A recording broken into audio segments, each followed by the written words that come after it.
Bab 48, Raksasa yang Sombong. Erwin duduk di sofa mewah di sebuah hotel besar. Dia menggoyangkan gelas anggur merah di tangannya.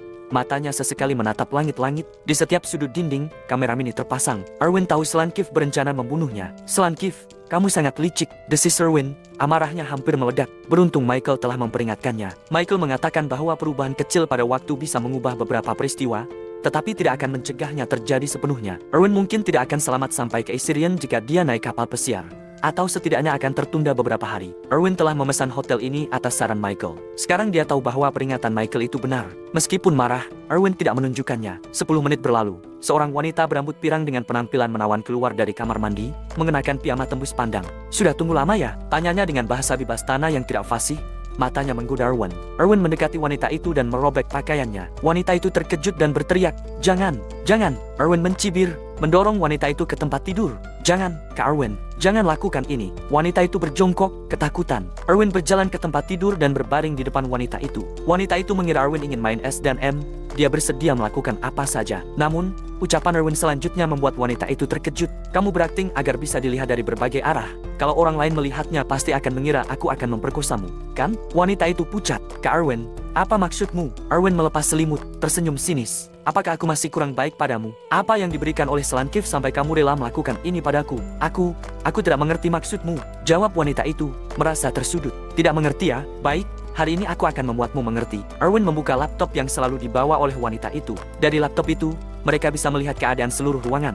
Bukti sudah jelas. Wanita itu tidak bisa berpura-pura lagi. "Kak Erwin, aku juga tidak mau seperti ini, tapi Slankif memaksaku melakukannya. Kamu jangan marah. Tentu saja aku tahu kalau Slankif yang memaksamu, tapi kamu juga bukan orang baik." Erwin terlalu malas untuk bertele-tele. "Tubuh kotormu sudah terdata di dalam komputer. Kalau kamu tidak ingin seluruh dunia mengenalmu, pada saat rapat besar nanti, berikan Slankif kejutan yang indah." 6 September, pukul 8 pagi. Sepenggal berita mendadak menutupi jaringan internet seluruh dunia. Mobil Hyundai yang menggunakan plafon energi baru, autopilotnya tiba-tiba tidak berfungsi dengan baik, menyebabkan pengemudi mengalami kecelakaan di jalan tol. Penyelamatan yang tidak efektif mengakibatkan kematian. Ketika melihat berita ini, semua orang yang setidaknya paham sedikit mengenai mobil langsung gempar.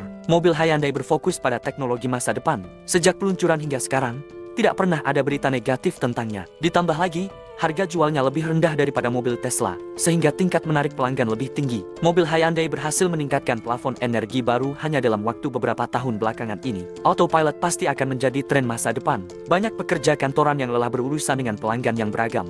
Mereka ingin beristirahat dengan tenang setelah pulang kantor, saat mobil sedang dalam kondisi autopilot. Bisa dibilang, orang yang ingin membeli mobil Hyundai lebih banyak daripada orang yang sudah membelinya. Namun, saat banyak orang menantikan mobil Hyundai ini, autopilot malah menimbulkan masalah hingga mengakibatkan kematian pada pengemudinya. Jika bilang berita ini hanya ingin membuat warga malu, selanjutnya, muncul informasi buruk masalah mobil Hyundai. Itu membuat pembeli mengurungkan niat untuk membeli mobil Hyundai. Beberapa aplikasi mobil, situs-situs video pendek dan Facebook, muncul banyak suara yang mengkritik mobil Hyundai. 80% membahas tentang autopilot. Beberapa membahas kegagalan sistem lainnya. Bilangnya informasi buruk, tapi sebenarnya memang itulah kenyataannya. Karena usaha mobil Hyundai adalah bisnis yang besar dan belum pernah memakan korban, maka semua beritanya masih bisa ditekan. Namun, sekarang sudah berbeda. Kematian pengemudi mobil itu menjadi pemicu masalah dan membuat semua informasi buruk itu ikut terpicu keluar.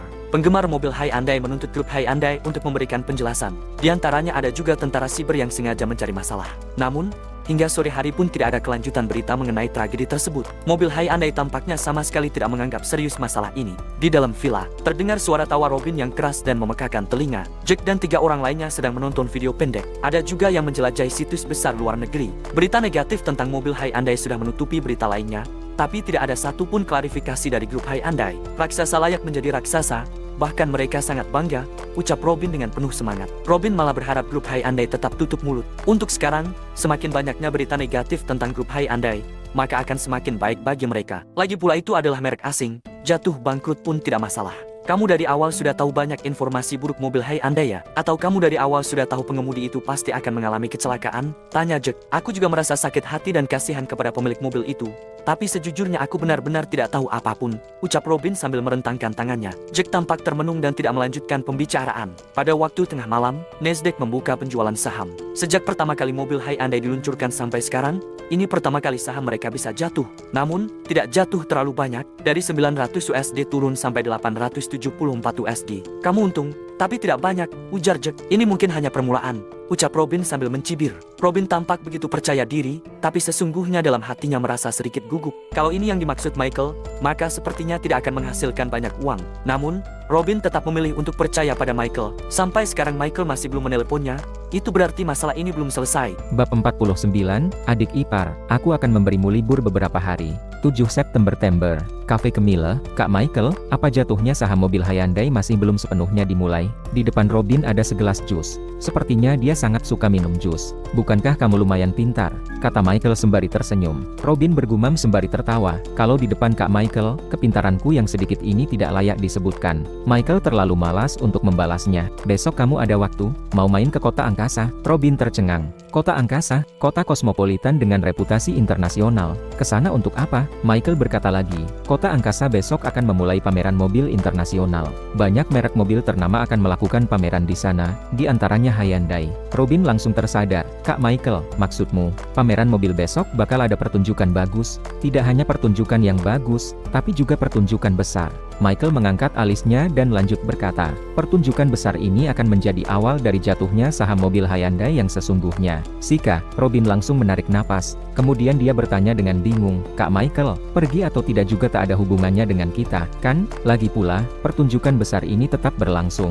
Apa kamu berencana untuk pergi melihatnya dan melakukannya sendiri? Pertunjukan matamu? Michael memutar matanya dengan kesal. Robin tertawa beberapa kali. Sebenarnya dia hanya bercanda. Di dalam hatinya, Robin tidak hanya menganggap Michael sebagai penyelamatnya, tapi juga lebih sebagai seorang teman. Tailway Internasional, Departemen Proyek. Sejak menerima beberapa proyek sentral agung, Charlotte berubah menjadi lebih santai. Karena beberapa proyek ini memang tidak perlu repot-repot ditindaklanjuti. Selama ada kerjasama, tinggal cari orang yang bisa menandatangani kontrak dengan lancar. Di dalam perusahaan sekarang ini, tidak sedikit orang yang cemburu. Semua orang bilang, setelah Charlotte bercerai, dia mulai bebas dan memiliki hubungan dengan Owen. Bagaimana Charlotte punya hubungan dengan Owen? Tentu saja tidak perlu diungkapkan. Tentu saja tidak ada yang berani mengatakan itu di depan Charlotte. Lagi pula, Charlotte sudah bercerai dan Owen juga masih lajang. Jadi, meskipun mereka berdua benar-benar bersama, kita juga tidak bisa berkomentar apa-apa. Kak Charlotte, orang-orang sialan ini iri padamu. Jadi tak perlu banyak pikir, kata Gloria melihat Charlotte duduk sambil bengong, lalu mendengus sembari berkata, diri sendiri tidak punya keahlian, masa orang lain tidak boleh punya keahlian? Aku benar-benar kagum sama mereka. Kenapa mereka tidak rela orang lain hidup lebih baik dari mereka? Aku tidak marah kok. Charlotte sedikit tersenyum dan berkata, kamu tidak lihat aku seharian mondar-mandir di depan mereka? Aku senang melihat mereka tidak senang melihatku, tapi tidak bisa menyingkirkanku. Keren, kamu memang kakakku, Kak Charlotte. Tidak masalah mau itu tua atau putih, tapi kamu masih tetap keren, kata Gloria mengacungkan jempolnya. Charlotte tersipu malu dan berkata, kamu gadis kecil, tahun ini kamu sekitar umur 25 atau 26 tahun, kan? Kenapa seharian tidak belajar dengan baik, malah mengatakan hal-hal konyol seperti ini? Dan juga, kamu dapat melihat aku tua, bagaimana kamu melihat aku putih? Mungkinkah kamu punya mata tembus pandang? Kata-kata ini Charlotte tidak sembarangan bicara. Dia berpakaian sangat tertutup dan tidak pernah mengungkapkannya sedikit pun. Tidak mungkin Gloria tahu begitu saja. Hehe, aku bisa menebaknya. Lagi pula, kulit Kak Charlotte memang putih. Gloria memiringkan kepalanya dan menunjukkan ekspresi lega. Tapi Kak Charlotte, melihatmu sekarang sepertinya kamu sudah keluar dari kabut perceraianmu. Sebelumnya kamu tidak bisa bercanda seperti ini denganku. Aku sangat senang untukmu. Tidak bisa dianggap berhasil keluar juga. Charlotte mengerutkan bibirnya. Yang Gloria tidak habis pikir adalah ketika mereka membicarakan masalah ini. Wajah Charlotte benar-benar tersenyum. Ya Tuhan, apakah ini benar Kak Charlotte? Kak Charlotte, aku tidak ada maksud lain. Tapi aku sangat penasaran. Apakah kamu sudah masuk ke dalam hubungan percintaan selanjutnya? Gloria mengulurkan tangan kecilnya dan melambaikannya di depan Charlotte. Apakah aku orang yang seperti itu? Selain itu, tahun ini aku berusia 30 tahun dan memiliki seorang anak. Siapa yang mau denganku? Charlotte memutar matanya di depan Gloria. Cih, dengan kondisi Kak Charlotte sekarang, aku takut pria yang mengantre akan berbaris panjang. Mantan suamimu yang bajingan itu yang tidak tahu bersyukur, ujar Gloria membelah Charlotte. Charlotte mengerutkan keningnya. Dia bukan bajingan lagi sekarang. Gloria terkejut.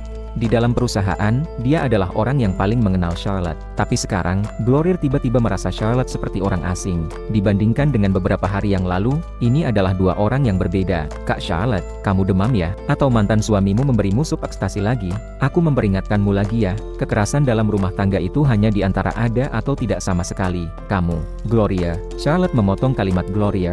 Dia melihat Gloria dan berkata dengan sungguh-sungguh, aku tahu lebih baik darimu pria seperti apa Michael itu. Aku tidak demam, dia juga tidak memberiku sup ekstasi. Aku bisa jujur memberitahumu, seisi perusahaan mengira aku memiliki hubungan rahasia dengan Pak Owen. Tapi sejujurnya, alasan aku mendapatkan proyek Sentral Agung semua karena Michael. Untuk sesaat Gloria tidak tahu harus berkata apa-apa. Sebelumnya, setiap kali menyebut Michael, Charlotte tidak pernah mengatakan sepatah kata pun dan ekspresinya terlihat sangat menyedihkan. Tapi hari ini, dia terlihat sangat bahagia. Habislah sudah, Kak Charlotte. Aku rasa kamu harus mencari seorang peramal untuk membantu kamu melihatnya, ujar Gloria. Kamu yang seharusnya pergi lihat.